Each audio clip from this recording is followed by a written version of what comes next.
కాకినాడ జిల్లా పిఠాపురం రూరల్లో మెగా మేనల్డ్ cine hero Sai Dharam Tej Janasena party తరపున ఎన్నికల ప్రచారాన్ని నిర్వహించారు.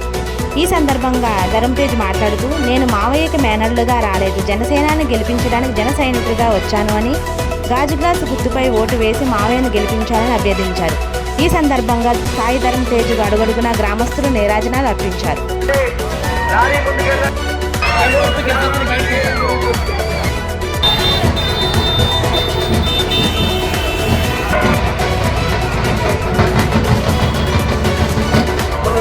మీ అందరి ప్రేమకి ఎప్పుడు కాపాడంలో ఉంటాం.